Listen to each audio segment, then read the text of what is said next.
deseo de llegar a la patria celestial, ¿verdad? Hoy estaba leyendo una frase, hermano Bello, tengo por aquí al pastor Eduardo y a la esposa en una videollamada, están viéndonos desde Cuba, para que sepan.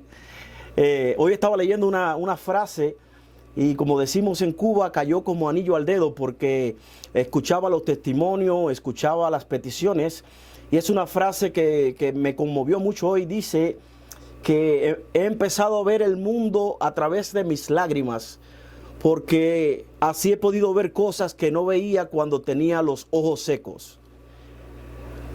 Voy a repetirlo por si no lo escuchan bien aún. Es decir, dice que ahora miro el mundo a través de mis lágrimas, porque así he podido ver cosas que no veía con mis ojos secos. Y cuando escuchaba esta frase y estaba mirando el tema que voy a predicar en esta noche, venía todo muy ligado, ¿verdad? Porque estamos viviendo un mundo donde hay dolor, hay necesidad, hay enfermedad. La iglesia está enferma. Y cuando la iglesia está enferma, o cuando el individuo está enfermo dentro de la iglesia, los que no tienen fortaleza en Dios, o los que no tienen una fe fuerte en el Señor, y aún los mundanos siempre levantan el dedo para decir: ¿dónde está tu Dios? ¿Qué pasa? ¿Valdrá la pena estar en la iglesia? ¿Valdrá la pena hacer todos esos rituales religiosos, como dicen? Y tu vida está lastimada. Tienes enfermedad. He oído de personas que tienen cáncer.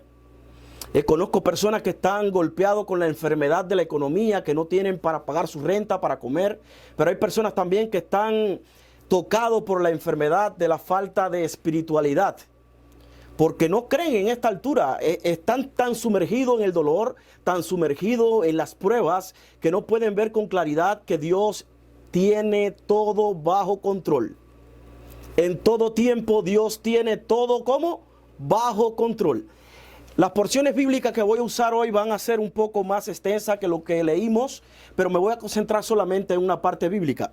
Pero quiero que observemos en el capítulo 8 de Mateo. Todos los que tengan su Biblia me pueden acompañar, y nos damos cuenta que del versículo 1 al versículo 4 Jesús hace un milagro poderoso en la vida de un leproso. Luego, del versículo 5 al versículo 13, Jesús hace un milagro aún más grande y más poderoso en la vida del siervo del centurión. Después, del versículo 14, habla que sanó a la suegra de Pedro. Luego dice del 16 al 22 que sanó a un grupo más de personas que estaban enfermas. Me motiva a partir del versículo 23, y dice la palabra de Dios: y entró en la barca y sus discípulos lo siguieron. Se levantó una gran tempestad y las olas eran muy grandes que cubrían la barca, pero él se durmió. Se acercaron sus discípulos y le despertaron diciendo: Señor, Señor, sálvanos, que perecemos. Entonces él se levantó y dijo: hombres de poca fe. Levantándose, reprendió a los vientos y al mar, y sobrevino una gran calma. Y los hombres se maravillaban diciendo: ¿y quién es este hombre que aún la naturaleza le obedece? De esta porción bíblica voy a tomar solamente una idea, pero antes quiero hacer un par de ilustraciones de la palabra de Dios. Y la primera que pudiéramos mencionar es a Abraham. Abraham se menciona como el padre de la fe, pero Abraham era el padre de la fe siempre, o solamente en algún momento, o tuvo que pasar prueba para probar que verdaderamente era el padre de la fe. Abraham estaba en una comodidad. Abraham estaba viviendo una vida que había tenido victorias de batalla. Abraham estaba teniendo una victoria de que su economía, sus riquezas estaban creciendo. Abraham estaba en paz. Sin embargo, la prueba más grande que le sobrevino a Abraham fue cuando Dios le dijo que tomara la vida de su hijo. En ese momento fue que verdaderamente él tomó la credencial o el solapín de que era él el padre de la fe. En ese momento él no dudó, en ese momento él sabía que Dios tenía el control. También podemos observar la vida de Job. La vida de Job era una vida poderosa, era una vida que estaba llena de riquezas, no solamente en materiales y en animales y demás, sino que también tenía una familia numerosa, que sabemos que para su tiempo tener muchos hijos, tener las alforjas llenas, como dice la palabra de Dios, era también ser una persona bendecida, ¿verdad? Sin embargo, en el momento de la cumbre de Job, vino la hora de la prueba para ver si su fe verdaderamente era sostenido. Tanto fue así que no le voy a hacer la historia porque la conocen, pero Job tuvo que decir en algún momento: porque había oído de ti, pero ahora mis ojos te ven. No fue hasta la prueba, no fue hasta el momento donde él a través de las lágrimas pudo ver lo que no había visto con los ojos secos. Mi pregunta para ti en esta noche: cuando está llegando el problema, la necesidad, la enfermedad a tu vida, cuando está llegando las lágrimas a tu vida, ¿estás viendo tú al Dios del control o estás viendo tú solamente el problema que te ha sobrevenido? Voy a reiterarlo una vez más: el Dios que tú y yo creemos está al control.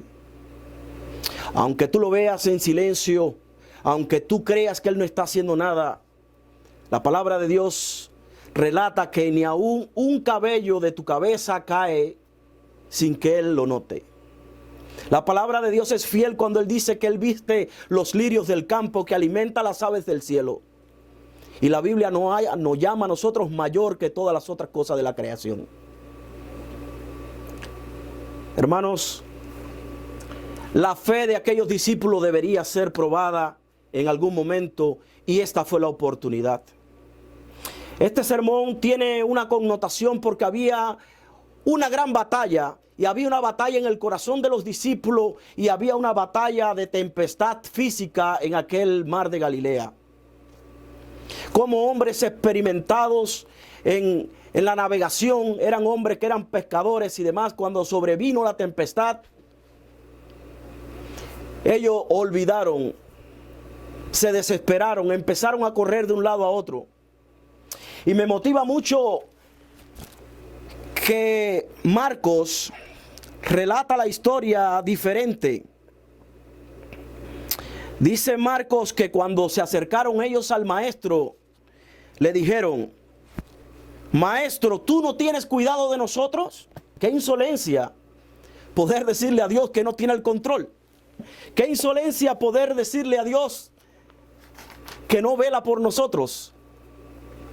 Hermanos queridos, hace un tiempo estaba viendo un pequeño fragmento de película, y había un hombre que estaba mecaniqueando el carro. Y en el momento que estaba virando la llave para quitar la goma, la llave dio una mal vuelta y le golpeó la mano. Y cuando él fue a bajar la cabeza para ver la mano, se dio con el carro en la frente. Y cuando se fue a levantar, la pierna de la rodilla le chocó contra el guardafango del carro. Y cuando se fue a echar para atrás, se cayó y se dio en la cabeza con las llaves que tenía detrás. Muchas veces esta es una pequeña historia que te pasa como a ti, a mí. No salimos del problema porque queremos, yo no sé si te has cogido tú diciendo la frase que he dicho yo muchas veces: este no era un gran momento para pasar por esta prueba.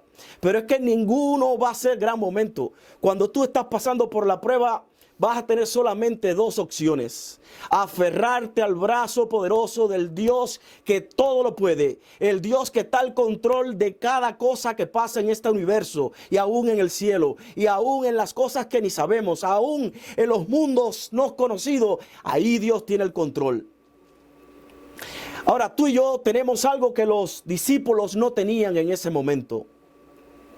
Podemos dividir esta historia en dos partes: la historia que es antes de la cruz y después de la cruz.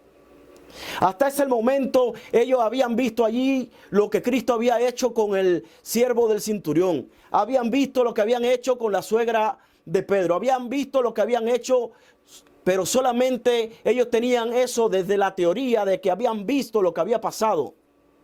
Era una teoría que era un poco filosófica o era una teoría que era solamente desde la parte intelectual o teológica, pero no habían tenido una experiencia personal ellos mismos. A ti y a mí en este tiempo puede que nos pase igual. Solamente recitamos la promesa de Dios desde el intelecto. Solamente tomamos la Biblia y creemos eso desde la letra. Pero nos falta confiar plenamente en Dios. Estos discípulos no confiaban aún plenamente en Dios. A pesar de que habían visto todas las cosas que habían visto, no confiaban plenamente en Dios. Y el relato de la Biblia dice que Jesús estaba dormido. Y puedo decirte que Jesús en su 100% humano se cansaba como tú y como yo. Él estaba cansado de toda la actividad que había tenido en todo el día. Su humanidad estaba dormida y cansada, pero su deidad estaba velando cada cosa que pasaba a su alrededor. No temas. No temas, te llamo en esta hora, te insto en esta hora que no temas. No importa que estés pasando por el valle de la sombra y de la muerte, porque la promesa de Dios que ahí aún en el valle de la sombra y de la muerte Él estará contigo. ¿A qué le temes? La promesa de Dios dice que estará contigo todos los días hasta el fin del mundo. ¿A qué le temes?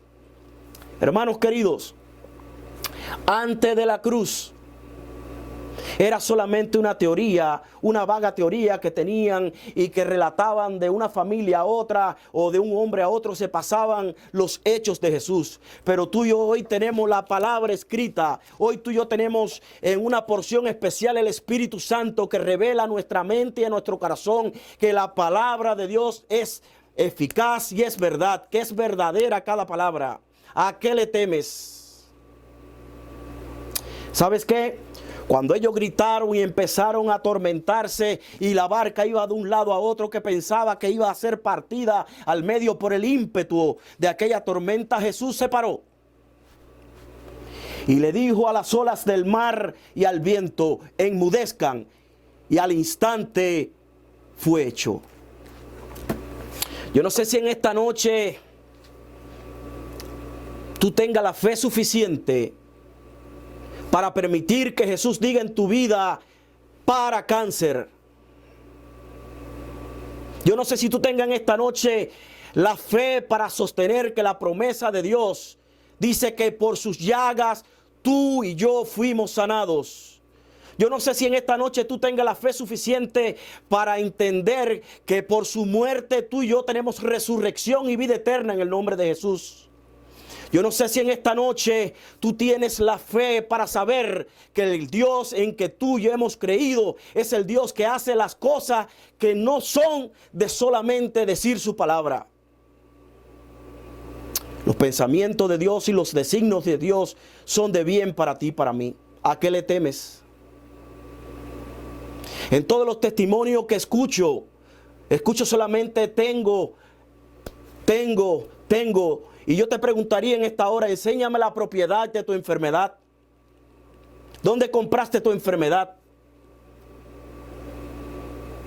Tú siempre estás hablando de la enfermedad como algo que es tuyo. Sin embargo, la enfermedad es producto a tres cosas. Voy a decirlo.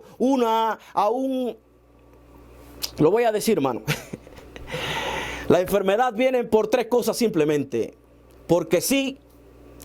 Por hacer las cosas que a Dios no le agrada y comer las cosas que a Dios no le agrada, tomar las cosas que a Dios no le agrada. Y tercero, porque el 80% de las enfermedades físicas son porque está afectado el 20% de nuestra relación espiritual con Dios. Ese 20% que está afectado no te deja ver a ti que Dios no quiere que tú y yo pasemos por enfermedad, que Dios no quiere que tú y yo pasemos por el dolor. Simplemente que en su voluntad permisible muchas veces lo permite para que tú vuelvas a Él, para que tú te pases más tiempo de rodilla, para que cuando lleguen las lágrimas a tus ojos pueda ver con claridad lo que no ve con tus ojos secos. No fue hasta que Jonás se lo tragó un pez y estuvo en el estómago que tuvo que reconocer que Jehová es Dios y que lo que dice Jehová es bueno para ti y es bueno para mí. Yo no sé cómo tú vas a salir en esta noche de este culto, pero te puedo asegurar en el nombre de Jesús que hoy Jesús no está dormido, pero Jesús está en la barca de tu vida. ¿Lo crees tú? La promesa de Dios que te voy a dejar en tu mente en esta noche es una que dice: clama a mí y yo te responderé y te enseñaré cosas grandes y ocultas que tú no conoces. Iglesia Ebenezer, ya no digan más qué grandes son mis problemas o qué grandes son mi enfermedad. Empieza a hablar del Dios más grande que esas cosas que tú tienes. Un Dios que no te va a dejar avergonzado ni en el dolor ni en la enfermedad, sino que te está probando como oro. Y el oro, para poder ser purificado, tiene que meterse en un horno. Y ese oro tiene que derretirse. Y las impurezas van a ir para arriba y el oro bueno va a quedar abajo. Y el hombre que trabaja el oro va a poder purificar o limpiar el oro. Y cuando vaya a hacer la prenda, va a ser totalmente fina. En este tiempo Dios te está purificando a ti, me está purificando a mí. Porque Él quiere que tú y yo seamos prendas finas en el reino de los cielos. Dios te bendiga, Dios te guarde. Y espero que a partir de hoy no le tengas temor a la tempestad. No le tengas temor a las olas que están golpeando tu vida con enfermedad, con necesidad, con dolor. Sino recuerda que el Dios que tiene poder para calmarlo anda contigo todos los días hasta el fin del mundo. Dios te bendiga, hermanos.